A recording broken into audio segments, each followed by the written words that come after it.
Hello, people! Might have been a little excessively loud, sir. Possibly, I may have broken the speakers, I may have broken the microphone, but we'll soon find out. My name, of course, is the Geek King. I am talking to the one, the only, the boss, SteveJones313, and this is the greatest YouTube podcast wrestling discussion show since every other one. Yeah. I mean, literally, for a rock, you'll hit another one that's probably alright, you know. This is hashtag Total Markout live from the sold out, because there's literally no one fucking here. Sunny Stanley. Yeah. We're pretty much filled to capacity. Yep. Assuming that the capacity is 2. Because we're missing Funk. He's helping out with a fair, because, you know, he's very charitable. The mascot's fucked off. I think I've done something to piss him off. He's funked off. Oh, that's a foul, that one. Yeah. Yep. Yeah. We are back after a week hiatus. We had a bit of computer problems last week and decided to take the time off as a refreshing change, just to charge up your batteries. As you can tell, they are fully charged. Geek is ready to tell you what went wrong, what went right, and who pissed him off in the very Monday night. Yeah, obviously we had the pay-per-view, the Raw afterwards. And but really we're focusing on this week's episode of Raw along with the upcoming Money in the Bank pay-per-view. A bit of just to settle this, Payback, your overall thoughts on that pay-per-view? It's decent enough. Yeah, pretty much. Probably my nominee for pay-per-view, yeah. Yeah, I mean, wasn't impressed with the Payback main event, I suppose, but... Main event fucked, but everything else was good. But anyway, you know... Monday Night Raw, of course, last week, when we were off, the announcement was made for the Money in the Bank matches. Yeah, for the WWE World Heavyweight. Sorry, the WWE Championship. Yes, known as the All-Star Money in the Bank. It features former Money in the Bank winner and WWE and World Heavyweight Champion Kane, former Money in the Bank winner and former World Heavyweight Champion Daniel Bryan, former Money in the Bank winner, WWE and World Heavyweight Champion, and the best in the world, CM Punk, former Money in the Bank champion and ECW and WWE champion, the whole fucking show, Rob Van Dam,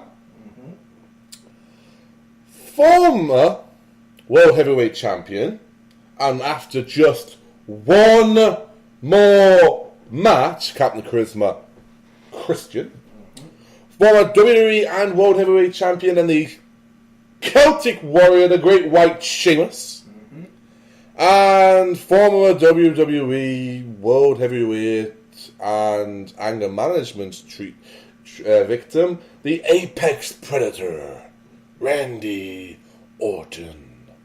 Not a bad match set up there, in my opinion. I mean, I don't know about you, boss, but I like the ideas of this. I did sit there and go, okay, when they announced them going face, face, face, face, face, face, face. Yeah. That's a bit of a problem for me. It's not that I feel you have to have all heels and all faces against each other, but you've automatically you're already splitting the audience of who they're going to pull for when you put in 7 people in one match. In order to get some heat out of people, you need people who aren't faces in there. You need a couple of heels. See, I disagree. Your heat comes from the people who don't want the other people to win. If you've got... But here's how it works. Right? I want CM Punk to win. Okay. So I don't want the other guys to win. So anytime they look close to winning, I'm going to be pissed. Go, no! Get her! Die! But what if Adam next to me wants... what if you want RVD to win? I want Daniel Bryan. So, okay, see you want Daniel Bryan. Anyone else goes for that? But Yeah. No! But here's the problem I also have is that those people who go, well, I want Daniel Bryan to win, wouldn't mind it if any others win. That's where you got your problem, absolutely. And there is a lot of that. Now, on SmackDown, the week... I just will say, there's only two people... There's three people I'll be happy to win the bank. Kane, Daniel Bryan, CM Punk. Anyone else, I'll be pissed off. Christian, I'll be happy if Christian won. Christian, my problem is, he just came back. I haven't got the time scale, but he's just come back. But at the moment, it's like...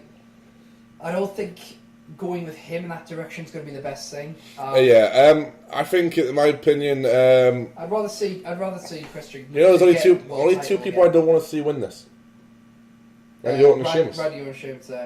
But probably Christian, I'd rather see him if he gets to the WWE title. I'd rather see him do it legitimately. Yeah, to be honest, I want him to go up to John Cena and say, "I'm still better than you." You know, slap him in the face and say, "Give me a shot," and then see Christian win. Yeah. But that's how I'd book it, and that's, you know, another reason why I don't work for the wrestling industry. Yeah, pretty much. Now, when we were off as well, Friday Night SmackDown announced the World Heavyweight Championship match. More of a up-and-coming prominent one. This is a very interesting group of people. And think about this, unless we do it where another person, only one briefcase will successfully cash in. Yeah. One of these is a future World Heavyweight Champion. Okay? And they're all heels. Exactly. Now, we start off with former Money in the Bank and former World Heavyweight Champion, a man who's just come back from a court trial and a 2-day spell in jail. Actually, it was suspended. Was he suspended with it? Yeah, he didn't actually have to do it. However, if he breaks any laws, it will be added to whatever sentence he gets. There you go. And, you know, multiple community services and all the rest. The All-American, the real American, Jack Swagger. Alongside Jack Swagger in this match is his newest stablemate, would you say? Yeah. I guess his stablemate works. Ally. Considering they're doing the whole strange bedfellows kind of thing, yeah. Where accompanied by Zeb Coulter. The latest people of In the Name of We the People, and that does not mean yes the people when Antonio Cesaro says it. See how I did that? See how I did? We the people? We? Yes, is a former United States champion, a man who beats you not only in 5 languages, but as JBL keeps saying, and I love the little joke, and now with Zeb he's learning Dutch. It's a great little joke for me. Is Antonio Cesaro. The former Intercontinental and Tag Team Champion. No, sorry, not Tag Team. I'm getting myself confused there. Intercontinental and has he held? No, that's all he's held, isn't it? Yeah, all he's held. Yeah, and England's own. Yeah. The Great Barrett Barrage. You could have saved yourself if you said Cody Rhodes. I could have, but you know, I was content. But I had where my head was going. Yeah. But well done. Yeah, thank you. You got to prove yourself that you knew a title knowledge. I didn't realise we had a third person back with us.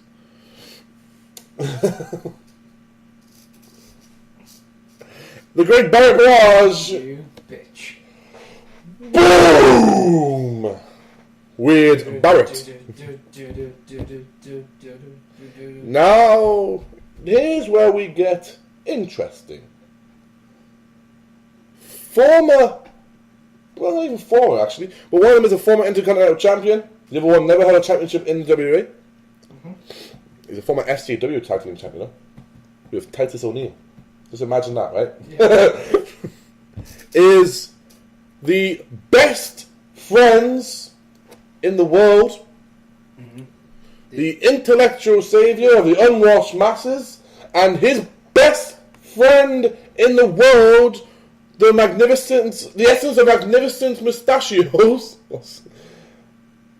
Cody Rhodes, Damien Sandow, Team Rhodes Scholars. And by the way, I know I've said this before, it's a little pet hate of mine. If they're a team, we don't need to know that they're a team by putting it in the name. I mean, you know, can't you just call them, hell no, Rhodes Scholars, Rated RKO. You didn't call them Team D Generation X, did you? Apart from Survivor Series, that pissed me off. You didn't call them Team Legion of Doom. Team New Age Outlaws. Just a little pet hate of mine. Okay? I couldn't really agree. And we get even more interesting with the next one. Current United States champion, and I would say probably the vocal point of the Shield. You know, the man who apparently, you know, knows he's better than Christian, and Christian knows it too. Dean Ambrose. The internet exploded with that announcement. And here's the fucking really weird one. If you had told me not even a year ago, told me 6 months ago, right? January, when the videos started to come up, right? And the announcement was that Johnny Curtis was no longer Johnny Curtis. He was instead who he would become. That in a World Heavyweight title shot, just about a guaranteed championship opportunity, right? Well, it is a guaranteed championship opportunity, guaranteed championship win. The man who won NXT Season 4? There's only one lost it. Yeah, I'm kind of having money about when it's a bit. Oh, fuck that. Edge, Kennedy. RVD, Punk, Swagger, Kane, Bryan, Alberto Del Rio, Cena, John Cena. That's 10. Dolph. 11. I think there's 11, yeah. 1 to 11. So it's still 10 out of 11. Yeah, so 10 or 11. So, you know, you'd take a 90% chance.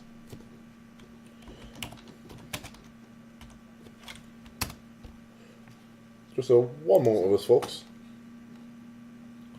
Yep, Edge. Of course, Edge then beat one off Kennedy. Kane. Forgot Kane. Yes, Kane. So 12. Kane did it in the same night. Yep, Edge, RVD, Edge cashed in, Punk cashed in, Swagger, Kane, The Miz. I forgot The Miz. Daniel Bryan, Alberto Del Rio, Dolph Ziggler, and John Cena. That's 13. 13. 13 with 12 winning. Say a 90% chance, right? It is, according to the calculator, 92.3%. So yeah. Yeah, so a 92% chance that you're going to win it. That Johnny Curtis, who won NXT and didn't get his tag team title opportunity with R-Truth. No. And then was doing the whole human walking metaphor gimmick where he had a chip on his shoulder and he was crying over spilt milk. And I still say to this day that was a fucking genius idea for a promo. Would then become a dancer. Who at one point, theme music would hit number 1 in the UK charts.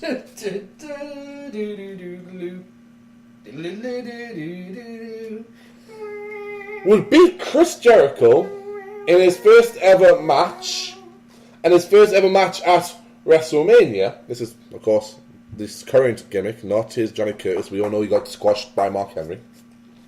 And his NXT matches. Where he was with when he was part of Perfectly Weird, which was the now Curtis Axel, former Michael McGillicuddy, and Johnny Curtis. They're a hell of a tag team. Of course, then they both got reimagined, as I believe they like to say in the business these days. Repackaged, reimagined, rebooted. You know, to use a word that would make certain people cringe back in the day. I wish people would stop saying NXT anyway different. Fun! Done! Go! With one hope, am I right? Oh, we know she'll be there. Let's hope she's away from the ladders. That's just on a ladder and there's an upskirt camera. Sorry, what are we doing again? Oh, show, yeah, that's right. Would be a part of this match. I could have said Antonio Cesaro, then again, because I said last year he'll be in the next one. Personally, at this one, I'm looking at the crop of talent. There's really only one person I want to win. And that's the Barrage. I want Wade Barrett to win with everything I've got. Yeah. I really do. I would be happy if Wade won, Antonio won, because I'm a big fan of Antonio's work when he was Claudio as well. Yeah, if Wade Barrett doesn't, there's two people I'd be happy to win it. It'd be interesting to see Dean win it. Yeah, Dean Ambrose. Dean Ambrose, fair enough. I don't want Dean to win. I don't. the one I want to win, Wade Barrett. 2, I'd be happy if it wasn't going to be Wade. It would be Cody Rhodes or Antonio Cesaro. More so Cody Rhodes, because he's kind of really has earned. Yeah, I believe I said last year was going to be the year of Cody Rhodes, and he got packaged into I think it's in your predictions. I think I said I did say he was going to be a Money in the Bank winner. Although I put him down as on the. If you follow us on Twitter, you'll see that both me and Boss have followed $1 million game, where he's doing $1 million sweepstakes for the Royal Rumble. Yes. It's very early, but that's because you've got to get early to get a decent fucking pick. Yeah. Absolutely. I chose Cody as my first entrant to the Royal Rumble, yes. and Damien originally was my first eliminated. However, that was taken, so I went with Jimmy Uso, which was lucky because Jey Uso was picked just before that. Can't remember who I picked for my stuff. But I went for Wade as Royal Rumble. I had to change my first entrant. Because my first entrant was taken. I think it was Santino Morella, and they said that's been taken. Then I changed it to Christian, which in the end I thought actually that's a more logical choice anyway. So we'll see what happens. Yes, we will. Like I say, I wouldn't mind Dean winning. I wouldn't mind Antonio, and I want Wade to win. If I'm going to say the dark horse in this entire match, is Fandango. He's a dark horse. I don't think he will, but that's why he's a dark horse. I would have said Dean Ambrose is the dark horse, because you don't expect one, because he's already got the US title. It's one of those obvious moves, isn't it? Yeah. But when you've got Shield as well. Yeah, I would. But like, in my opinion, I think Fandango's my dark horse pick. Do you know the biggest surprise pick to win it? Yeah. Is Damien Sandow. He would be a huge surprise. As far as All-Stars go, your obvious picks are Punk, Bryan, and RVD. Your dark horse would be... You can never count Randy Orton out. Your dark horse would be Randy Orton. Your biggest surprise would be Kane, perfectly honest. I think Kane would be more of a surprise than Christian winning it. Yeah, I would say that. Yeah. I mean, he's already won it once, but you look at all the corporate talent. He pretty much Kane's. I think it's one of those things where Kane pretty much got the tag titles because he was tagging with Daniel Bryan. Yeah. Kind of deal. The WWE aren't giving him singles success at the moment, I think it's to the point where Kane doesn't need it either. Exactly.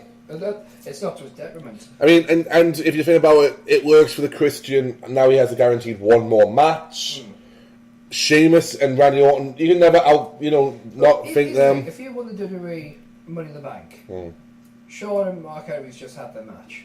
Did you cash it in there? Sorry, who and Mark? John Cena and Mark. I thought you said Sean. my ears playing. I might have said Sean. My ears are playing tricks on me if they did. I'm sitting going, you know what, mate? Would I cash it in that night if after Mark Henry destroyed John, but John did a Super Cena? Yeah, we're assuming because it's John Cena. Cena did a Super Cena. Yeah. If I would you buy your tie away for a better opportunity? Assuming that there would be a better opportunity. If I'm Daniel Bryan and CM Punk, I don't. What about Kane? Because if I'm Kane did it to Rey Mysterio, but Rey Mysterio is, in all fairness, he's a little fella. If I'm Kane, I don't. Yeah, if I'm Kane, I don't cash in on John Cena. I wait a little bit, mainly because I can. If I'm Kane, to be honest. Might be a good. Probably there's a good heel turn. Yeah. For Randy. Sheamus, it doesn't make a difference when Sheamus cashes in my opinion. It's always going to be a good thing for him. Yeah. Fair enough. From RVD though, maybe maybe the same way as we did last time. RVD and John Cena are the only two superstars in history to announce when they're going to cash in the Money in the Bank and actually follow through with their match. Yeah. Alright, well that's fair enough. That's a lot of matches. We'll come back to the rest of the Money in the Bank card later on to run down quickly what's been here, there and everywhere. Yes. So, but here to Raw. Right, we opened up. The reason we mentioned the Money in the Bank is because we opened up with a typical Money in the Bank prep. Now first, old school style. This one. yeah, first out comes Daniel Bryan in a shirt that I want. Somebody buy it for me. Yes, respect the beard. Respect the beard. We're leaving the Shield. He comes out. He says basically he's going to win. Yada yada yada yada yada yada. Yeah. Interrupted by Sheamus, whose music plays. Yeah. That's a key point. Yeah. Sheamus, yeah. Don't you remember I beat you in 18 seconds? Nobody wants to talk about WrestleMania. That was in the past. What do you mean? Nobody wants to talk about how I beat you in 18 seconds and ended that title reign? Which Daniel Bryan then does what we all wish could happen sometimes. Mm-hmm. If I called 1-800-FELLA, could you come out here and bro kick yourself in the face? Oh, that would be glorious. And then Randy Orton comes out. Mm-hmm. I believe to no music. Yeah, he just comes out and just... Comes out. I'm going to do whatever it takes, which means no more Mr. Nice Guy. I didn't realise you were a nice guy, Randy. Then Kane, I think, is the next one. Christian, no? No, Kane is next one, you're correct, sorry. Yeah. Pyro goes off. Yeah. No music. And then Christian comes out. And says he may not be the biggest. He may not be the angriest. He may not be the strongest or the scariest. Yeah. He may not be the hairiest. But I am. The best. It was, whoa. And I wasn't going to come out here and do the predictable thing of tell how I'm going to kick all your asses. But then I heard someone mention the best in the world. CM Punk comes out and has a few words for them. He does. And then he even has words for Mr. Pay-Per-View, Mr. Monday Night, Mr. Money in the Bank, Rob Van Dam. Basically, all goes the same thing. He's going to win. Yeah. And he's not going to do what John Cena did and fail to cash it in against himself. Yeah. So we go through this, and basically it leads to Daniel Bryan and getting Randy Orton's face because Daniel Bryan continues to say, just thanks to mention that last week on Monday Night Raw while we were off air, they weren't. They still did their thing. There's no off-season in the WWE, as I like to remind us. Yeah. He made Randy Orton tap like a little bitch. He just said tap out, but I had that little part of myself. Yep.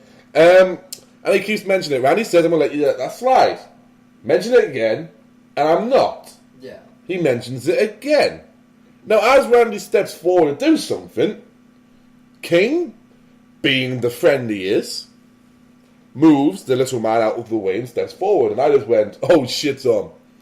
And then Daniel Bryan swings Kane around and goes, what do you think you're doing? Only for then Randy Orton to wait for Kane to turn around and boom, RKO. Bad RKO, because Kane can't really take an RKO. No. But, yeah, and the best thing about all this is that Christian's the first one to leave. And the fact that the whole time CM Punk's just laughing. And then, before we have our next contest, yeah, Daniel Bryan says to Kane that he's sorry in the back, and he's just been talking to Vicky, and he's able to sort something out. It's going to be Kane versus Randy Orton in a rematch from SmackDown while we were off air. They were once again on, where Randy Orton won. A match which Kane's very happy with. Man. Yes. You got this match. But Daniel Bryan's going to be special referee. This could only end well. Kane wasn't our happy about that one. No. However, following that, we heard the oh-so-familiar music of Sierra Hotel Indigo Echo Delta Shield. You said she. Shield. Shade! Shade! Honestly, I think I said India and fucking Indigo. You got right. You got it. Basically, what we're saying is believe. Fucking jaw. In the shield. Fuck off with that jaw, you git. I said, Paul, believe in the shield! There you go. There we go. Tag Team Champions of the United States, Champions the Shield. Versus Christian. Go! If you close your eyes, your light and your truth reveal. And we say who? You say oh! Oos! I Oh! I'm on top. Yes, the Usos and Christian, an eclectic tag team. Now, obviously, it's SmackDown, very successful. Raw, not so much. Yeah, on SmackDown, they handed the Shield their second ever loss in a 6-man tag. Well, 6-man, Yeah, 6-man tag team. I'm not actually meant to say, the second ever loss via pinfall. Oh, via pinfall, right. They obviously lost via disqualification in the Gauntlet elimination rules match. Yeah. So, Yeah, I see what you mean. But a pin victory. But this time it ended very much differently. No, you believed in the Shield. Well, I believe it was Christian who got hit with the Ambrose's, what do you call it? The headlock DDT. I may be mistaken, but... One second, try to find out. But of course, it does not find the fact for me. The WWE is a bit of a bitch. It was yes, he reversed the kill switch. Rollins then interfered, and Ambrose hit Captain Charisma with a roll up. Well, there you go. So there you go. Now following this, it was a beautiful piece of work. It was an absolutely amazing match where the number one contender for the World Heavyweight Championship, the show off, Dolph Ziggler, now firmly a fucking favourite. Yeah. No, and it really would help if someone told the crowd this. Yeah. Decided that on the July 1st, pinch punch first of the month, yeah, that he would take on that terrible foe. I mean, that fucking foe. Yeah. I mean, Jinder Mahal. Ooh. Ever since the days of Stone Cold Steve Austin, has there been a man more dominating and terrifying? Wolfer. Even The Undertaker has taken early retirement to escape from the wrath of Jinder Mahal. Jinder Mahal versus Dolph Ziggler. Wolfer. Now, Dolph Ziggler not only kicks ass, chews bubblegum while doing it, because he always keeps a fresh pack of gum, just in case. He also ended up in a situation where every single member of the 3-man band, baby, tried to get him, and he beat them all by tricking them, ducking and diving, using more fucking moves than the Roadrunner against Wildy Coyote. Yeah, apparently Dolph Ziggler doesn't skin the cat, he lives the cat. Yeah. He was just all over the place to the point where I think he made... didn't he make Heath run into the stairs? Yes. By jumping over and under another one of them. He jumped over Heath and he rolled past Drew McIntyre, I think, and then hit the zigzag to the outside on Drew. Yeah, so it's like, yeah, I'm off. It was just a thing of beauty, it really was.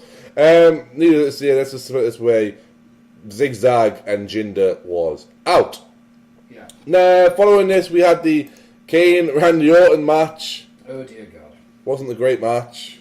It was more the point of the way it ended. Yeah. Basically, he disqualified Randy Orton before the match was... he disqualified Randy Orton, and then Kane insisted that the match was restarted, so he restarted the match. Now, maybe, I'm just going to say this, right? Yeah. Maybe Daniel Bryan had heard what Vince McMahon said before. Which was that he didn't like... Daniel Bryan. That he was unstable, mentally unstable, small, and didn't look very hygienic. Maybe that hurt his feelings. Maybe. Although Triple H is a big fan of his. Yeah. Because the WWE Universe is a big fan of his. Yes. More on the McMahons in a minute.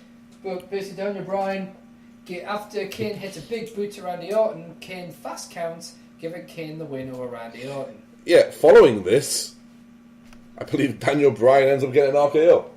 Yeah. Yes. Moving on to something a little bit more... a little bit more up my alley. Not him. It's the return of Summer Rae and Fandango. No. Oh, you're gonna criticize me? You want to do this? Okay. Of Fandango. There you go. But more importantly, Summer Rae in a dress that she was almost wearing. Yowza! I believe there was a match with Sheamus involved. I just remember someone Ray walking up the ramp at some point. Yeah. Next up was... I actually forgot this match happened. What, this match Miz here? versus Ryback. You forgot this. This happened. This was one of the weirdest fucking endings to a match I've seen in about a week. I have no idea what the fuck happened. I can't remember this match happening. Basically, Miz versus Ryback, Jericho on commentary. Miz starts to work the leg in the corner of Ryback, setting up for that god-awful finger. Yes, finger for leg lock. Because until he does it right, I will mispronounce it. Yeah. That's my story, and I'm sticking to it. And Ryback calls to the referee after he's pulled him off and tells him, I can't go on. Ah. I can't go on. So the winner by forfeit is The Miz. Yeah.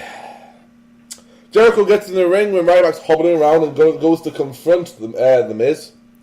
And it looks as if he's going to shake his hand, going to do some sort of weird thing like that. And all of a sudden, boom, code breaker. Oh well, we'll never find out now, will we? Mark Henry addressed the WWE Universe. You're a bunch of puppets. Wearing his new t-shirt, Bent on Destruction, MH. That's what I do, because that's what he does. And he decided to tell the cameraman to get right up close to him. Right up close. And the last thing he says, looking dead in the eyes of anyone who dared look him in the eyes during that promo was... I'm gonna beat you by the ass. Money in the Bank, John Cena, I'm gonna beat your ass. Absolutely. And I sat there and went... Yes, sir. If is the title even on the line? Does it make a difference if he wins or not, if he kicks his ass? Has someone told Mark what the result is and he doesn't care? We may have a shoot on our hands, people. Next up, a backstage moment hyping up the match that was about to happen. We have... Sorry, I lost for a moment there. We have CM Punk backstage with Paul Heyman and Paul Heyman's newest acquisition, the perfect Paul Heyman guy, the perfect Intercontinental Champion, Curtis Axel. And he's saying, just tell Curtis to stay out my way. I'm going to beat up both the primetime players and I'm going to win the match. Okay, let's get to the match. As you just heard there, it was Curtis Axel, the Intercontinental Champion, the perfect Paul Heyman guy, versus the best in the world and your one-time reigning and defending WWE Champion for 434 days. Yeah. CM Punk. Going one-on-one and one-on-one, I guess. 2-on-2, whatever. It worked. I don't know. My mind's playing tricks on me. Shut the fuck up. We've tried to record this show twice now. But, someone's sitting in the corner because they're very happy about why we had to pause the show. Did we pause the show? Primetime players. Editing magic. You don't tell him how it's done. The thing about Geek is he doesn't fucking care. No. Quite clearly. Was the primetime players, the young Mr. No Days Off, and the real deal, the big deal, Titus O'Neil. And CM Punk comes in after Curtis Axel refuses to tag him, which is a fucking bad decision from Curtis Axel because he gets his ass kicked for another 5 minutes now. Yep. Then finally makes the tag after Paul Heyman finally tells him to tag out. Yeah. It's kind of weird. I don't know if you noticed that when Curtis refused, Paul wasn't saying anything like tag out, tag out. Yeah. However, when he did tag out, Paul was the one screaming tag Punk, tag Punk. Yeah. Punk comes in, clears house. Yeah. Hits some beautiful fucking maneuver. I mean, it was just smooth and effortless. It was like watching a fucking conductor just go up and down. And he hits the elbow off the top rope. Yeah. Before he does this, though, Curtis is still kind of on the apron, dazed. Just before he raises his arms to hail to the king, a la Jay Lethal, Macho Man Randy Savage, he shouts, "Best in the world," directly towards Curtis Axel, then hits the elbow, hits the GTS, is knocked back a little bit before he goes for the pin, because Titus O'Neil tries to do something, and Titus goes over the top. That's the momentum of it as well. Titus O'Neil comes charging towards him, that's right. He ducks, throws him over the top. I thought he was going to hit fucking Curtis for a second. Yeah. Until Curtis moved just out the way. Curtis then tags himself in, and while Punk's still standing there, doesn't even do a finishing move, just takes out the pin. Yeah. You know why? Because that means the perfect Paul Heyman guy, the perfect Intercontinental Champion, and the, now I guess, best in the world, Curtis Axel. Don't even try. There's only one best in the world. Not only does he prove CM Punk wrong, CM Punk did not beat both the primetime players, he gets a nice little victory for himself. A clean win, as it were. Yes, against two formidable foes. Yeah. So it'll be interesting to see where Paul Heyman can pull this one, because right now I think Paul Heyman's going to lose a guy. Next up, Caitlyn defeated Alicia Fox. I don't remember anything about the match other than that Alicia Fox has got legs for days and Caitlyn is fit as fuck. And the late cool Mickey James. Yes, and then... Fucking pathetic. Yes, we all know it's pathetic, we all know how it's going. It's basically... It doesn't even need mentioning, really. It doesn't. But I have to continue the story, just so we don't get lost. While we're away, AJ Lee... Obviously, while we're away, sorry, it was... no, move that, that's turned off. I was just moving that. Yes, in case. It has been going off. I moved his iPhone. It's turned on, and I want to move it away from the speaker in case it interacted at some point, because it has been doing it. That's why the speaker's turned off. Well, the microphone, you know what it's like when the it's phone close goes to the off. microphone, yeah. Technical discussions. Pulling down the curtain. Speaking of Caitlyn, I want to pull down something. There's some curtains. There's some interesting curtains there. When we were away, obviously Caitlyn dressed. AJ dressed up as Caitlyn on Monday Night Raw. SmackDown. Her and Big E reenacted the whole thing, and Caitlyn, AJ said that. I don't know what I find about you. Is it the fact that my arms are as big as yours, Big E, or my legs are as big as quads, or is it my big dusky voice? And shall we not even mention the Adam's apple incident? Which immediately got a comment from me because I'm a smart ass. Yes. Because that women can have Adam's apples as well. It's not a gender specific thing. It is kind of. But I'm sorry, I'm bringing the world of science to wrestling when Hulk Hogan has been champion. Yeah, and also in general discussion, people would assume an Adam's apple is purely an Adam. I know. Again, that's the problem. Yes. It's you're bringing logic to a wrestling show. And not just that, you're a pedantic prick. Of course. The professional pedantic prick. That's the PPP. PPP! Yeah. And... Millions of dollars. I think you'll find that's millions of dollars. I think you'll find that's millions of pounds. Now, how do I get in this hospital? And why does it cost so fucking much? Where the fuck's my wallet? GTG! Shad.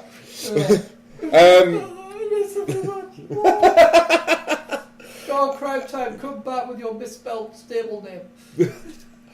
But like I say, then on SmackDown, yes, AJ Lee got a bit of a taste of her own medicine when all of a sudden during her match with Natalya, which is a fucking great match, it just got ruined at the end, while we suddenly saw AJ Lee in the top rope. Yes. On the top of the stage, and it wasn't AJ Lee, it was Caitlyn. Now, what I love about this is that Caitlyn then said that it wasn't because I had a relationship with all these people, and then even announced that AJ Lee apparently had a relationship with WWE timekeeper Mark Heaton. Which point Mark instantly goes, no. It's like, no, I don't know anything about this shit. Yeah. However, Mark's wife on Twitter sent a message to a tweet to Mark. Is there something you need to tell me? And he replied, no, I swear. And they both were having a lot of fun with this. However, WWE put a picture up of Caitlyn dressed as AJ Lee onto Instagram. We reblogged it on, well, actually, we posted it on WWE.com, on Tumblr for ourselves at totalmarket.com, .tumblr.com. I will change it to totalmarket.com soon. Apparently, I can do that now. So we now have totalmarket.com. Although it's a premium thing. I have enough money. I do, actually. It's not heavily priced. Looking at the money bag over here, sir. Give me a couple of weeks, I might be. And, one for Geek, 0 for Steve. We're really keeping count, I should have like. Shut up. My walls are not that big. However, and they posted a picture and said there's something different about AJ. Yeah. At which point AJ retweets that, quotes the tweet, and puts boobs. AJ, if nothing else, can have fun. She also said about her cosplaying as Caitlyn, did you all like my version of Seth Rollins? Told you I'd finally get into Shield's pants. She's very much a Shield fangirl. Although no one bitches her out about it. No one calls her a rat. No. Yes, Seth, I'm talking directly to you. You have a Formspring account that you've said some fucking disgusting derogatory things towards female fans. Yes. However, I can't be asked to fucking bring it up and pledge it up. I'm going to continue doing what I'm doing. Yeah. So this week, AJ and Big E, because that seems to be how it works these days, kind of like Tyson, Tomko, and Trish back in the day. Yeah. Because they're still heels. Yeah. And he's in a relationship with a face, so we'll see how this works. Well, yeah, I mean, back in those days, Tom Colby went from Christian's problem solver to Trish's problem solver. Yeah, because Trish promised him something that I really wanted to hear. Because it made his fucking beard twirl. And I want to know what made his beard twirl. I think we know what made his beard twirl. All I know is that my imagination cannot be as good as that reality. Just imagine if you got yourself a hot dog, but instead of giving you the normal hot dog bun, they just gave you two big bread buns. Basically, two big bags. So hold that up. Hey, put yourself a mark on the board. Yours is substantially higher than mine. Yes, I know. You can reach higher on the wall. Exactly. And I have to go higher, otherwise, I wouldn't have space. That and I can't rub it out. And decided that she... Yeah, decided that she would show some of those unflattering pictures that Caitlyn took when she was modelling. Now, here's the problem. Yeah. If you're a fan of WWE divas, like myself and Boss, hell yeah, you may have already seen a few pre-WWE photo shoots of certain divas. Tiffany, Maurice, Trish Stratus, Mickie James, Caitlyn, all seem to, ring a bell. Yeah. Ashley. The one they showed was a picture of someone who obviously wasn't Caitlyn, and the face was badly photoshopped. Pardon me. Yeah, I mean, it was an very overweight woman. Probably, am I right in saying clinically obese? Yes. Morally obese? Right, I think you have a moral obligation to say. Morally, and I would say that she was morbidly obese. Yes, my voice went very funny there. It's so big you can't even speak. It was fucking disgusting. That's basically what it was.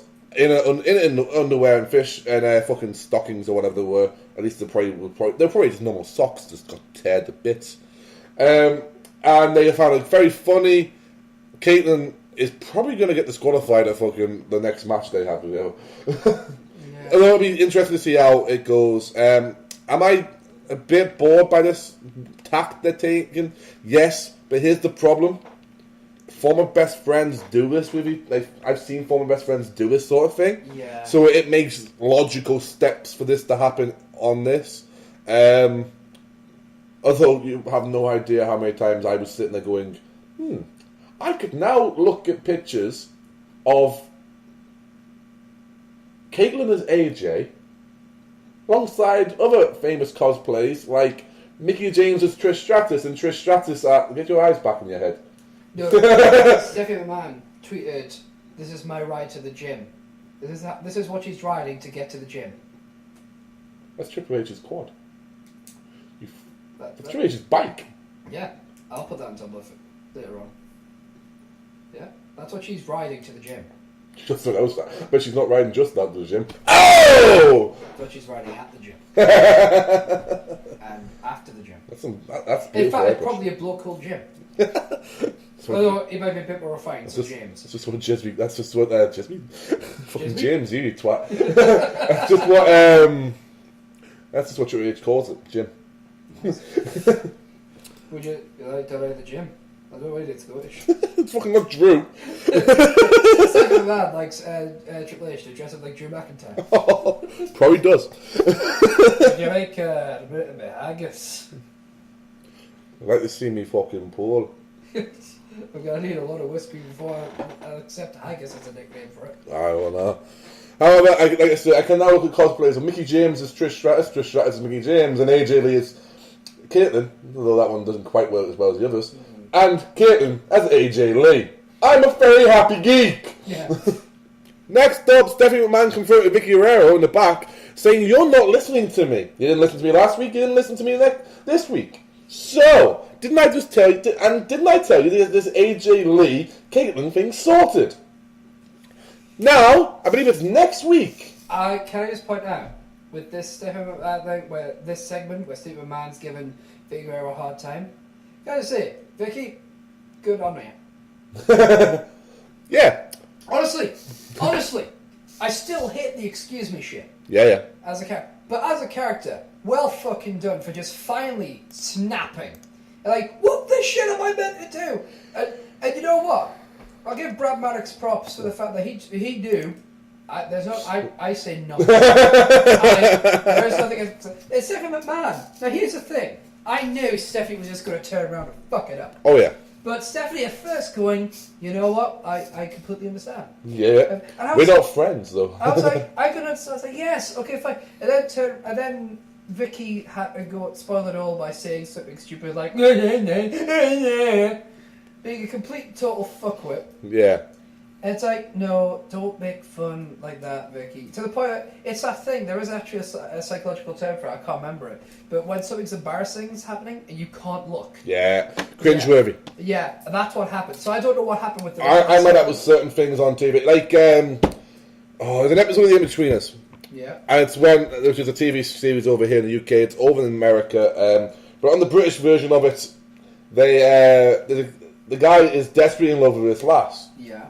And he goes to declare his love in the middle of the prom. Yeah. And I'm sitting there, I know it's going to end badly.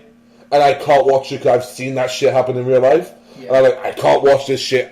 But you can't do it. If the train crash, you know, it's like wreck on the side of the fucking road. You know you won't, you can't look at it, but you're gonna look at it, you know? Yeah.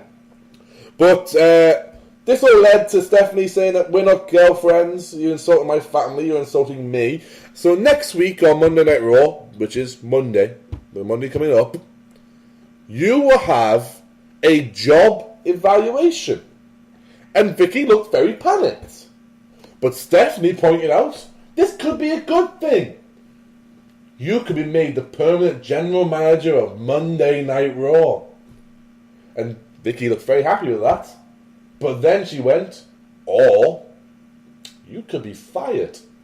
Yeah, in fact, on a WWE poll, Yep. it was asked, is it time for a Raw general manager to officially be named? Your options were, yes, I think Vicky Guerrero is the right choice. Yes, but it should be someone other than Vicky. I know things are fine with no general manager.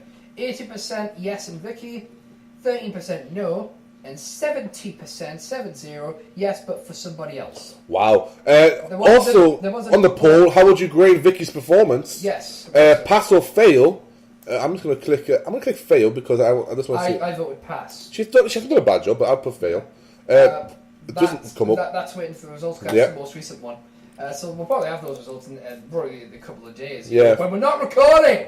Which Steve have pulled off the better impersonation? See, I'm going backwards now. I've done all these. Yeah. iPad whilst you were checking. AJ Caitlyn, probably, Caitlyn, because, she didn't, for starters, she looked like it. Just wait till you get the set of the last one.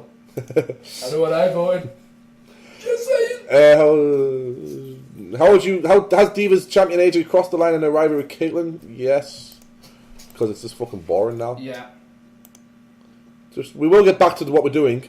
Finish this sentence. CM Punk is Paul Heyman's friend. Not client. Friend. So basically 2/3 of the people think he's a friend. Was Daniel Bryan right to challenge Triple H's decision to stop his match on Raw? Obviously that happened last week. He got injured and he stopped his match. The next one. You're going to like No, he wasn't.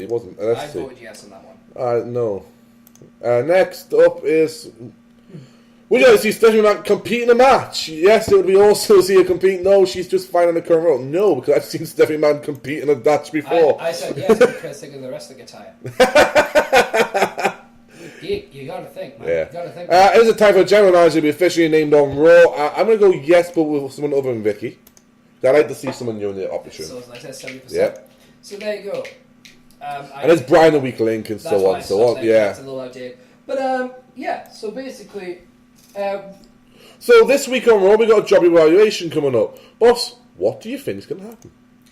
I think it's going to come down to a clusterfuck where basically you got to have Vincent McMahon or... No, it'll probably be Stephanie McMahon who's going to start by like saying... I don't think you're doing that great job. But if it's a bad I say, I actually think you're doing this. I think Triple H will be like, no, this person's doing a good job. And you'll have a fire, keep. Maybe even... Here comes the money! Maybe even one of them will say, maybe Brian Maddox should be general manager. It's 3 people. Look here! No, I don't think... You're pulling for Brad! Team Bricky for the win! No. For those asking about the Team Bricky results and the team and the... what you call Hogan one. Yeah. The reason was that we didn't get enough for Evil 1. It was 6-4 when it came to the final one. Close, but no cigar. It was very close. We thank everyone who did vote. Yeah. And we'll come up with something later on to see in the other one. But at the end of the day, we're both quite happy that we didn't have to do something we didn't want to do. I'm quite disappointed I didn't get him to say Team Bricky for the win. Because he loves Brad Max, he keeps admitting it. Every time I come through on a Wednesday, we'll talk about a little bit about Raw, and it'll be like, Brad Max did good this week. Yeah, because I give credit where credit is due. That's because he loves Brad. No. Right, so anyway, basically that's what happened. I get what you mean. I think it'll be the same thing. I think it's nothing's going to end up happening because they'll all have a different opinion. We're going to get McMahon at SummerSlam. I reckon representation, hopefully, yeah, right? I can imagine it's going to be one of those things where it's like Brad represents Stephanie. I reckon Trips would fight for himself. Oh yeah. But I could see Stephanie McMahon do something like Brad, whatever. But it's a good doing something like Brad or making Brad the fucking wrestler. Sorry, we've been watching a bit of 2001 Raw, so all I've got in my head now is not the good Stephanie, but slut Stephanie. We don't say slut, we say naughty. No, I say naughty all the time. I believe that would be, I believe I said she was a helping hand around the locker room.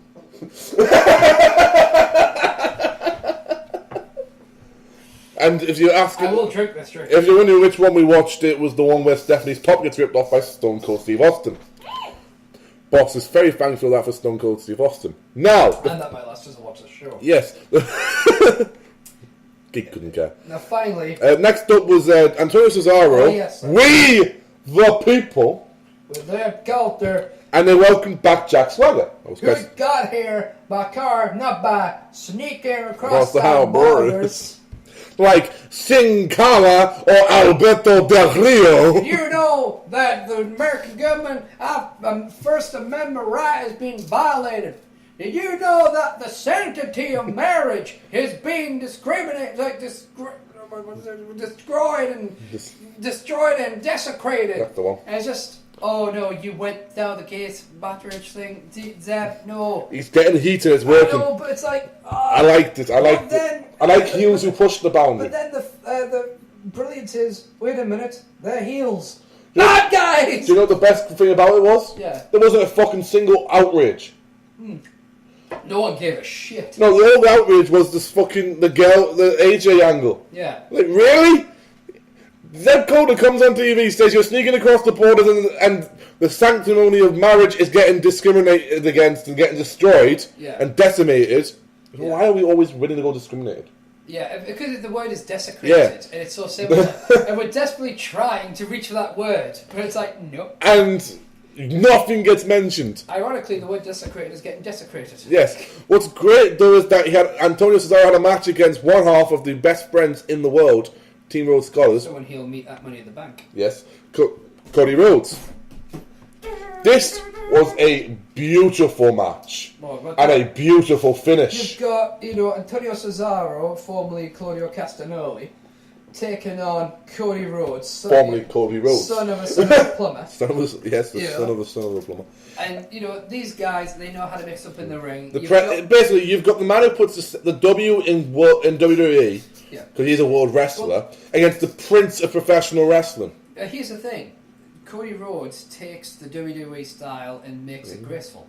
Yeah, I told you, I keep going for it. Cesaro is the guy that brings a different realm of wrestling and incorporates it into the WWE. And they're both throwbacks. Yeah, they're both an old school guy. What I loved about this was the finish, the reversal of the crossroads into all of the uppercut straight. Oh, it was just like, I don't know how he did it, straight into the neutralizer. By the time he had the neutralizer up and down, I'm going, is that fucking over? 1, 2, 3, and Damien Sandow, I didn't know what was going on in the corner, poor lad. In terms of wrestling ability, for me, Antonio Cesaro is the blanks tile in a Scrabble board. Yeah. He just, no matter what, you can put him in there, he'll work. Yeah, Antonio, he's actually just started Angle on NXT. He's still in the middle of one with Sami Zayn. Yeah. I want to talk about, I'll talk about NXT once we finish Raw, because there's some great bits on that this week. WWE Champion John Cena faced off against Alberto Del Rio, the World Heavyweight Champion, in a Champion versus Champion match. I've said this before and I agree with Vince McMahon. Yeah. Vince McMahon kicked off about this because it was a great pay-per-view match, and it was a fucking great match. In my opinion, anyway. I know some people disagreed, because some people don't like these two styles and they don't like these two people. You mean John Cena? Yeah. It's understandable. But I like John Cena. I like Alberto Del Rio facing off against him. I don't like John Cena as a wrestler, but like I say, what I liked about this was thanks, mate. The Sports Centre update. Oh, it's just a fucking tennis. It's just a tennis match. It doesn't matter. It's not sport. What? Softcore porn with women. According to our good friend Paul Crackett.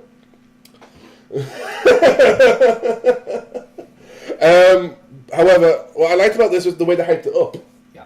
All night you'd seen great WWE champions. I believe it went Buddy Rogers, Bruno Sammartino, Bob Backlund, Hulk Hogan, Stone Cold Steve Austin, and Triple H. And they were showing the World Heavyweight Champions as well. Which went, hold on. Lou Thesz, Harley Race, Dusty Rhodes, Ric Flair, and Booker T. Which I was quite surprised, because when they brought up Triple H to the WWE, I went, so logically the next one's Triple H for the world. That time period, you can flip over the world, it's Triple H. But no, they brought Booker T, that was quite a good one. It was a nice thing. Also, there's a great article on Jerry.com talking about the Booker T versus Buff Bagwell WCW World Title match on Monday Night Raw from 2001. Yeah. And what I like about it is that Buff Bagwell refused to contact WWE when contacted. Didn't want to put his finger across. It's a great article. What I liked about this match is that it did have a pay-per-view feel, great build-up, and the finish. For me, the thing throughout the night, to do the Champions thing, for me, I felt it worked against them. Because in my head I was going, that's a good idea. Remind everybody of the good champions. Remind other people of the ones you liked. Yeah. It's like, I'm about to watch John, Jesus fucking Christ, get the fuck off my screen, Cena versus Alberto. Why am I watching this? Del Rio. Going at it. Meanwhile, you're showing me clips of Stone Cold Steve Austin, Triple H, fucking Harley Race, the greatest world heavyweight champion in the world, because if he says he is, I believe him. What happens if he says he is, and you're right there, and you're believing him, and Kerry Von Erich goes, I was world heavyweight champion. At which point, I just... you just sit there and look straight ahead and go, yes, sir. At that point, I go, well, it's been a wonderful life. I've had a lot of fun, but I think I'm going to walk away with the money. Or, if I want to be Paul Heyman about it, I go, well, if you both saying that you were the greatest world champion of all time, maybe you should find out tonight in a match. And then I will sit there like a happy schoolboy and go, fight. My moment was... Kerry Von Erich versus Harley Race, yes please. I would just sit there and just go, hopefully they're both sitting behind, either side of me, just look straight ahead and go, yes sir. They don't know who I'm talking to. What's great about this was the end of it. John Cena's got Alberto Del Rio in the STFU. Yeah. Sorry, the STF. And out comes Mark Henry, just nonchalantly walking down the ramp. And all of a sudden, John Cena breaks up his move. He then walks around the ring. Alberto goes to lock in the Destiny, the Essence of Excellence, the arm breaker. The cross arm breaker. Remember the way used to have it, when that used to be called the Essence of Excellence? Yeah. He literally says Destiny, has one leg over, flips the other one up, and Dolph Ziggler's on the fucking top rope. Yeah. Going, Bertie, Alberto, yo, hiya. Next thing you know, FU, AA, whatever you want to call it, a really shit death body driver. I still will say it's shit. I know it's people getting going, it's old news, but it's fucking big news to me. He hits it, 1, 2, 3, and fucking Dolph goes to the back laughing. Mm-hmm. Title gets brought into the ring. John Cena drops it to celebrate. Yeah. Mark Henry comes in the ring. Mm-hmm. Every time Cena goes towards it, Mark Henry, what do you think you're doing? Yep. Just steps towards it as if he's going to fucking snatch it and beat him up. Keeps pulling himself back. It's fucking great to see John Cena acting like a cat that's in the back, that's got a dog surrounded it. Continually flinching. As Mark Henry's just like, coward. As if they were playing a slap game. I was just going, for that alone, you deserve the title. It was fucking great. You made Cena look like a complete bitch. He is a bitch. He's also got hemorrhoids. Or the clap, if you ask certain people. Yeah, I saw that. So I knew that was going to be on Tumblr, and lo and behold, I was not made to be disappointed. Cena has the clap. Oh shit! Take that off that. Oh, thank you, Tumblr, for making dreams happen. Now, quickly, before we talk about other things in the world of wrestling and other things in WWE, we'll run down the Money in the Bank card just to confirm what's been announced, since we are 9 days away as a recording. Yeah. So a week away from Money in the Bank by the time this is uploaded and everyone's listened to it, probably less than a week. Yeah. Chris Jericho versus Ryback.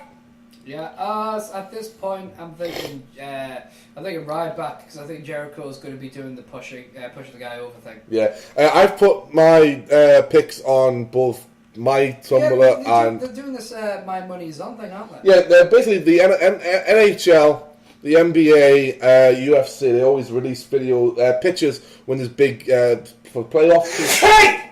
Bless you. Oh, Jesus. Playoffs with certain... Playoffs with sport. The UFC always bring it up for the big fights. Excuse me. So Dury's done this. It's a great thing as well, if you think about it. Because you can change that to your profile picture, or you can just throw it up and share it, or whatever, What I've done is I've used the app GIF Boom. I've always posted on my Instagram. GIF. Yeah, I've used on the GIF Boom app, made it create a GIF of the pictures for my picks. It's now, but you can see it on both my Tumblr, geekking.tumblr.com, and Total Markout's Tumblr, totalmarkout.tumblr.com, and you'll see them there. I went for Jericho. Fair enough. I just thought they'll continue Ryback's losing streak. Yeah, fair enough. The All Stars we mentioned before, briefly going through it again. Kane, Orton, Van Dam, CM Punk, Bryan, Christian, and Sheamus. I'll be very surprised if Rob Van Dam doesn't win it. Because I think... I think it's going to come down to Daniel Bryan and RVD, and I think Daniel Bryan will just get it. But again, if RVD doesn't win it, I'm very surprised. Yep, my money's on Bryan. Ziggler versus Alberto Del Rio for the World Heavyweight Championship. I think Del Rio's going to walk away with it somehow. I think Del Rio will win as well, but my money is on Ziggler because I just prefer Ziggler. Yeah. I'm a Ziggler fan. I think Del Rio will win by disqualification or something, and it'll lead up to the next big match. Yeah. Current voting on Dewey.com is 56% in the favour of Dolph Ziggler. Curtis Axel versus Miz for the Intercontinental Championship. Curtis Axel. Yes, same here. Fucking hell, Funk. Funk walked into a door. Funk did not walk into the door. Funk knocked on the door to say hello, to give you both the message, unless you're recording. We are, but we'll be back after these messages.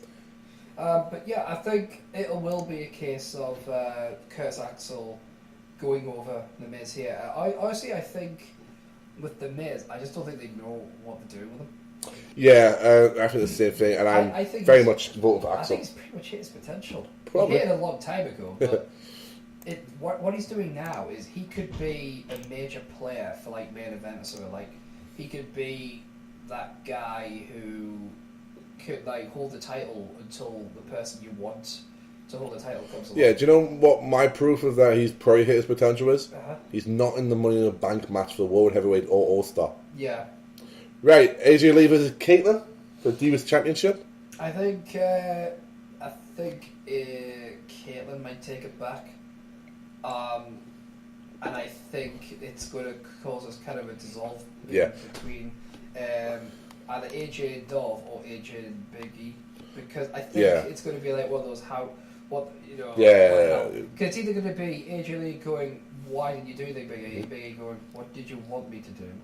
Or it could be AJ and Dolph. It's like she's upset. It's like love. I've got to. Well, I've got a on world the title app anyway. on Raw, you saw reported. I didn't actually see it. Was that you saw Dolph tell AJ to grow up and stop messing around with Caitlyn like she is, and then she came out and did that thing anyway. So they're hinting at a little breakup there. Yeah. I voted for. I'm with AJ, so you know. On the kickoff before the show starts, you'll have a tag team championship match: the Shield, Seth Rollins, and Roman Reigns versus Usos. I actually don't know if that is a tag team champions match. It is. It's not announced as a championship match, man. It was the number contention for the tag team championships. That's how they won that. That's why the Usos are. Oh well, fair enough. That looks like it's just the way they've set up on the website. That's all. They faced Tons of Funk Yeah, no, I saw it. for the number contendership.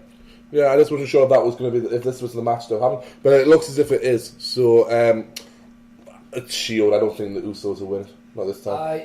I think they're trying. I think the problem is they've tried to promote Shield, so Usos as a team that could take the titles, but right now they're not the team to do it. Yeah. But I think I give them credit for bringing the Usos, unlike some twats on Tumblr who seem to think this one twat in particular who's like, "Oh, don't insult our intelligence by doing it." Excuse me. So basically, you'd rather just say, "We just want white Americans to win the tag team championship." What's wrong with building the Usos, even if they end up losing? And his big fucking contention was Shield have beaten world champions. So fucking what? Yeah. Everyone's beaten everyone in terms of everybody loses at some point. I like to point out, Hurricane beat The Rock with a choke slam. Yeah. Don't give me shit about. The Hurrah Slam. Don't give me shit about fucking. Oh well, world champions can beat Shields. What makes the Usos? Maybe the Usos are tag team specialists. Or here's a fact for you: Jimmy and Jay are cousins of Roman. Yeah. They know all these little secrets. But anyway, yeah. They got the same tattoos for start. I do think Shields will win. I honestly think that the tag team that will take the titles off them are going to be a thrown in, eventually works together well tag team. Yeah, for me, I'm the same Money in the Shield. Bank. I think Money in the Bank World Heavyweight Title match, championship contract. Wade Barrett, Cody Rhodes, Damian Sandow, Dean Ambrose, Fandango, Who will win? Jack Swagger, and Antonio Cesaro. Who will win? Yeah. I can't call this one who will win. Who I want to win is Wade Barrett, and I think the logical choices would be Wade Barrett or Cody Rhodes. I think, because they could go with Jack Swagger and retry that push, but I honestly think it's going to be Wade Barrett. I think Wade Barrett, because Wade Barrett's. If you go back to that match, one thing you'll notice about that match, every single one of them, bar two people, have alliances: Wade Barrett and Fandango. Fandango has alliance in Summer Rae, yeah. Fair enough. But that's not really the thing. But those two don't have allegiance. And if you look at Wade Barrett, he dropped the Intercontinental Championship to Curtis Axel. Yeah. There's no reason why he couldn't hold that Money in the Bank. Yeah, that makes sense. Everybody else has got somebody else to fight for him. Therefore, everybody else has got somebody to fight somebody else for them. Yeah. So you got and Wade came really close when Bryan won it. Exactly. He was the last person kicked off the ladder. There was the big rumours last year that he was going to win the next Money in the Bank, but he couldn't compete. So okay, so yeah, Wade Barrett. We might be partial, but who cares? And John Cena versus Mark Henry. There's going to be few people I think Mark Henry will win. I'm not one of them, so I think... I am going for Henry. I'm pulling for Henry at least. Yeah, absolutely pulling for Henry. It's John Cena. But for starters, WWE.com must have the right fans voting here, because 83% in the favour of John Cena. Of course. So, there you go. That question is who will win, not who will win. Exactly. I honestly think John Cena once again is going to win, but it'll be interesting to see who has the Money in the Bank at the time. Because what could be interesting, very much so. I mean, what would happen if, say, CM Punk, when the WWE Money in the Bank, went to cash it in on John Cena, and then Brock Lesnar appeared? Yeah, it would be a very interesting way of seeing how this goes. And have you noticed, though, John Cena, since being the only person to ever lose Money in the Bank, right? Nothing's been a big deal. Yeah. Yeah, it hasn't touched him at all. No. So that's why John Cena was the person to lose. Exactly. The run down some quick things. Ring of Honor has announced that due to injuries to Jay Briscoe and Mark Briscoe, the Briscoes will be out of Ring of Honor indefinitely. Yeah. And Jay Briscoe will be stripped of the Ring of Honor World Championship, and there will be a 5-week 4-show yeah, it leads tournament? To September, I believe. But the point is, this is the first time in its company's history that the ROH World Championship has been vacated. Mm-hmm. Which is what, was it 12-year history or something like that? Yes, it is. Wow, that's an interesting one. So basically, they've got the list of contenders now. Michael Elgin, was named the number one because he's the number one contender. Now, according to ROH rules, if the champion could no longer hold the title, then it's supposed to be given to the number one contender. However, Elgin has said that he doesn't want anything handed to him. Yes. So, Nigel McGuinness, who was the head of the championship committee, you might as well say, the official matchmaker, is his official title, has basically said that he's talked to ROH management, talked to Elgin. Okay. Yeah. So Elgin, so he's going to be the number one entrant into a tournament, doing single elimination tournaments, which will lead up to the big pay-per-view, which is going to take place in Philadelphia, Pennsylvania, the home of ROH. Yes, it will be. Where the champion will be crowned. Yes, kicking off in Providence on the 27th of July and continuing in Toronto on August 3rd and New York City on August 17th and culminating at the pay-per-view, as you said, boss, Philadelphia, September 20th and 21st at Death Before Dishonor 11.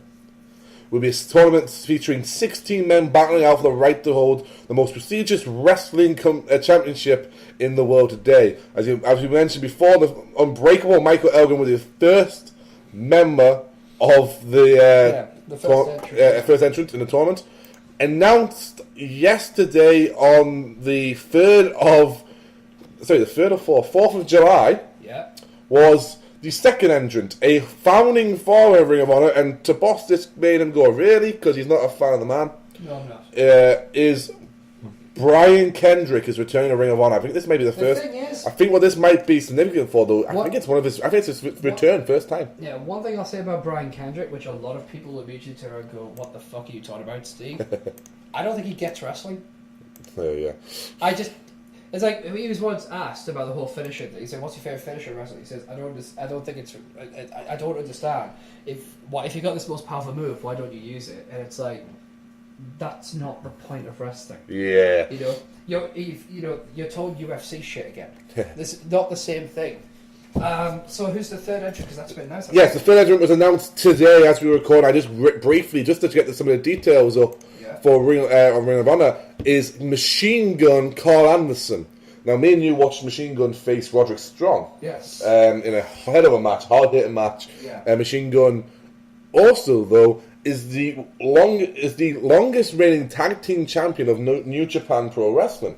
Wow. When he held it with Giant Bernard. Bad Intentions. Giant Bernard, now wrestling in WWE as Sweet Tea Tensai. Yes. Machine Gun Guy, head of the talent, head of the guy, and I'm liking the way they're introducing these superstars, and quite frankly, The three people that they've announced is interesting to me. Michael Elgin they're one of their top stars they've been having for a while now. Bring back Brian Kendrick means to me they're going to try and bring back a few more. So I wouldn't be surprised to see Paul London announced into the tournament. Yeah.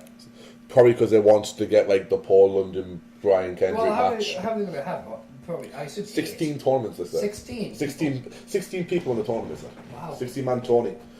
You're probably going to have Matt Hardy in there. You're probably going to have Steen. Yeah. Jay Lethal. He's a huge fan favourite Ring of Honor at the minute. And a few more. Roddy. Davey. Adam. Davey Richards. Roddy Strong. Eddie Edwards. I wouldn't be surprised if they throw in like a random one like ACH.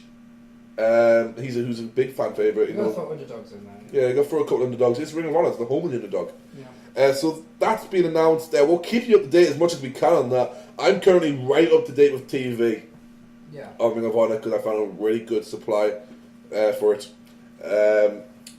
On top of this, I'd like to mention briefly NXT, who's doing some really good stuff. NXT they are. I know it's WWE, but I like to talk them as a separate brand, really. Yeah. Because, they do separate storylines. Obviously, the Wyatt family, we didn't mention them, They're essentially are coming to Raw. They're essentially a well-marketed, televised, developmental division yeah. of WWE. So, in essence, it is because, and this is the thing that when people like Jizzy, I'm going to go into it all, I'm talking about people like Jizzy who are very public about this, I wish people would stop talking about NXT as if it's a different company.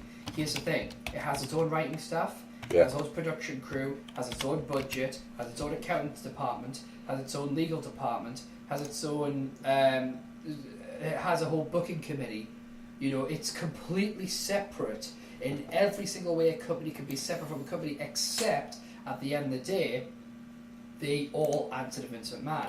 Yes. Vince McMahon essentially owns another wrestling company that is a subsidiary of WWE. So in its own right, it is its own company with its own trademarks and all that jazz. It just at the end of the day, the parent company is WWE. That's how business works. So when people say, I wish people would stop pretending that it's not WWE, no, it isn't WWE. It just happens to be owned by the WWE. That would be pretty much the same as let's say the Wandering Angel Productions. Yeah. Right. Shout and Total Knockout aren't the Wandering Angel Productions, right? They just happen to be owned, right? And they're not the same show, but they're owned by the same parent company. If I started doing a show where I'm ranting and raving about stuff that I hate, civilized the way Shout is supposed to be. Yeah. If I did my own thing where I'm looking back at wrestling shows from the past or whatever, that's not Total Knockout or that's not Shout. It just has to be owned by the same company. That's what kind of gets me. People didn't do this shit during the draft. No, I never heard anyone say, I wish to stop pretending that Raw and SmackDown are different companies. Well, only because they represented different brands. But they accepted two separate brands with their own teams, their own ratings, their own whatever. Yeah. Drives me mad. I don't get what people's problem is. What's interesting to know on NXT though, Rick Victor is now part of the Ascension. They brought the tag team back together. Rick Victor. He certainly looks the part. Well, Well, that's all I can say about I'm that. showing you some gifts here for yourself, boss. The problem is I'm not up to date with NXT. Yeah. Here's another thing about NXT, and people complain about stop pretending to the company. Look at the way that NXT is published, and the way it comes out. Right, it's behind the times. It's behind the WWE times. It's not on the same. It's not up to date with current WWE television.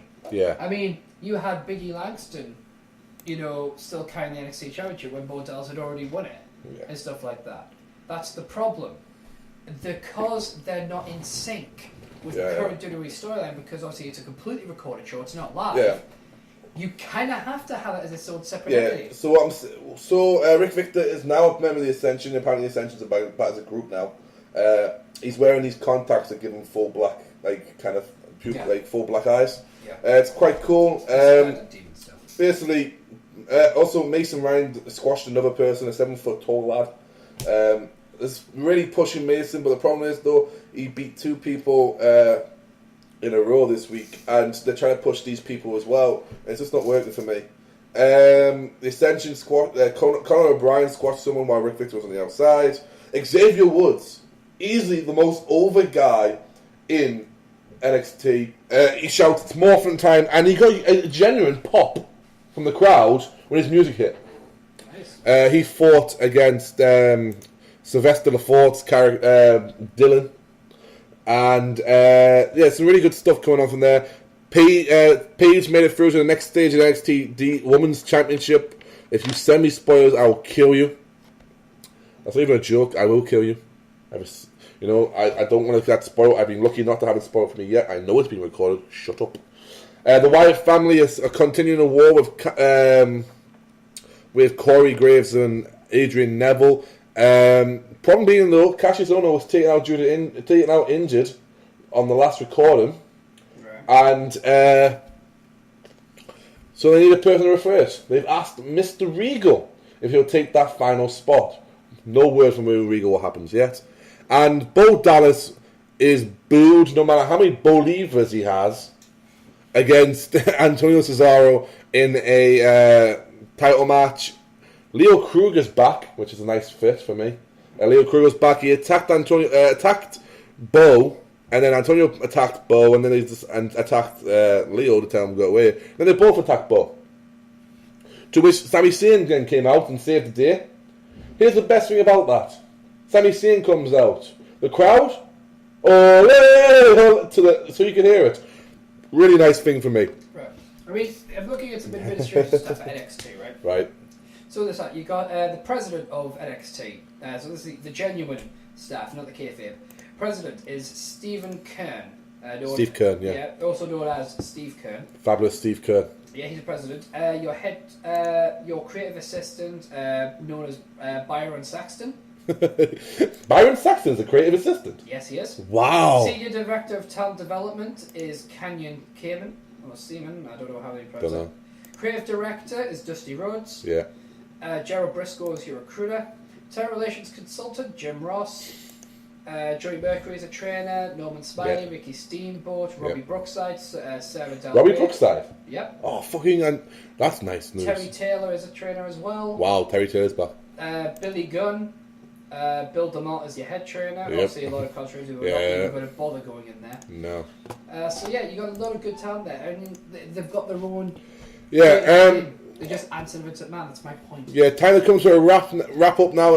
Basically, a really good thing. NXT's really on a roll. Ring of Honor's on a roll. WWE's on a roll. TNA need to get their finger out.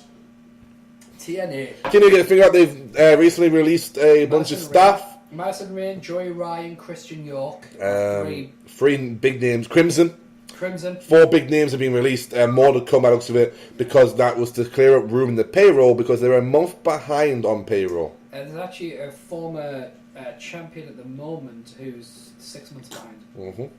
And their relationship with OVW is going down the shitter. Is in the shitter. And this is... Now remember, last time we had money issues at TNA, Dixie Carter's mammy came out and paid him out. But that's not as if it's going to happen. Also gave a bit of a bollocking to Dixie for her spending. Yeah, so we'll be seeing how that goes. You want to know how you save yourself a bit of money? Get rid of shit you don't need, like Hulk Hogan. Yeah. I would be sitting him down going, what do you do for this company? You don't come on tour, you don't do anything. What you do, you bring recognition to abroad audiences. Okay, great. Now, that's pretty much everything's on the roll. I'm looking forward to seeing how TNA goes with Destination X. Next, obviously, pay-per-view is coming up. I'll round them off right now. The next pay-per-view coming up is Money in the Bank. Followed by... No, actually, no, it's not. Tonight in America, on the 5th, is Hardcore Justice 2, the one night only. The one night only. That will air in the UK on the Wednesday. So next Wednesday, which is the 10th. Mm-hmm. Then Money in the Bank on the Sunday. Ring of Honor are no longer doing IPVs, so I couldn't tell you the date for the next one, but it will be a video on demand when it comes up. Yeah. I'll go into that more detail because we're running out of time here. Finally, though, we have a question for Fan Corner, so thank you very much. If WWE were to have their own currency, whose face would be on the $1 bill and whose face would be on the $100 bill? From Chris from Midwest City, Oklahoma. Obviously, this is because they're very similar to the Americans, where they have the presidents and great leaders on the bills. Yeah. Boss, you've got yours? Well, I've done all of them. The one, All right. I've done 1, 5, 10, 20, 50, and 100. Get you. You only asked for 2. Yeah, Overachiever. Well, on the $1 bill, it has to be Vince McMahon. Just like in Yeah, America, because Washington, the founding father. $5 is John Cena. 5. It could have also, 5. it could have also been Hogan, but he's TNA. So. Could have been Big E. 5. Yeah. Triple H is on the $10. Okay. Yep. CM Punk is on the 20. Macho Man Randy Savage on the 50, and Ric Flair on the 100. It's all about the Benjamins, isn't it? Yes. So, that makes sense. Myself, $1 and $1. If you're going to go George Washington, the founding father, Vince Senior. Yeah. Vincent J. McMahon. Yeah, for me, I look at Vince Yeah. McMahon as a... Yeah, well, that'd probably be... Actually, no. You'd probably put Vince Senior on the penny, like Lincoln. Ah, good call. You know? So I think McMahon, it'd definitely be Vince on the $1. And $100 Benjamins. It's all about the money, all about the showcase, it's all about everything. For me, I think, it has to be like a founding father. Benjamin Franklin obviously is a founding father as well. It's a real thing. I think it'd be Undertaker. Right, cool. Yeah, I think on one of yours, possibly the 10, maybe the 20, I think you might put Classy Freddie Blassie. Well, Classy would be the 50. The 50. Classy would be, because, I always remember, the reason the 50 is really simple, actually. During the 90s to about 2002, now and again they'd show a commercial for Desire. Yeah. And now and again, they would show, like, especially, where Armageddon, the end is near. Yeah. And you'd see all the old timers in the ring. Yeah. And they'd show classic, like, Gorilla Monsoon and that. And the last image you always got when they said, for 50 years, the leader in sports entertainment was Classy Freddie Blassie walking cane in hand through the doors. And I'm getting chills and goosebumps just thinking about it now. I mean, like I've said in the past, one of my favorite promos of all time was, "Get up, stand up," and Classy Freddie Blassie encouraging the WWE, the entire WWF locker room to stand up and fight this invasion that was coming on. And it's I mean, Boss can attest to it, I'm getting goosebumps all over my arms here. And so yeah, Classy would be the 50. Like a 10. A 10 would probably be like the likes of, Harley Race. Yeah. A 20 Dusty. No, 5 would be Dusty, because everybody needs it. Like, it's like a real it's a common note, a 5. And a 20, I think a 20 would probably be like, a Stone Cold. Something like that. I'd have the penny in that, and like rather than the seal on the back of the 10 cent, the quarter or whatever, it'd be like Macho Man Randy Savage's face and Elizabeth's face or something, So yeah, that'd be the one from me. Well, there you go. That's everything from here. Thank you very much for the question. I hope that answered. If you got any more questions, go to totalmarkout.tumblr.com/ask. If you want to ask us individual questions, always go to our Twitter. That you can find me at GeekKing_. Well, that's Geek_King. Sorry. G33K_KNG. I knew there was one there somewhere. K_KNG. And if you want to follow the boss on anything, just go in and search SteveJones313, and he'll pop up. That's Steve Jones number 313. And anyone else want to follow the mascot, you briefly heard him before, Lone Walker 1, Mini Funk, that would be the Lone Walker number 1. Yeah, so I mean... If you got anything, show us a little something, go to our inbox, or ask, or go to or submit. We're always willing to find stuff. Just go to our Tumblr, you'll see submit, you'll see show off, and you'll see fan corner. Click the link, and it'll take you straight through. Just our Tumblr and have fun. Pretty much. I mean, there's lots of pretty pictures usually on there, and there's lots of pretty girls usually on there. So that is everything for this episode 20 of the current season. Yep. Episode 20, it's going well. Which leads Boss to say goodbye. Thanks for tuning in. And I'll sign off, as I always do. Of course.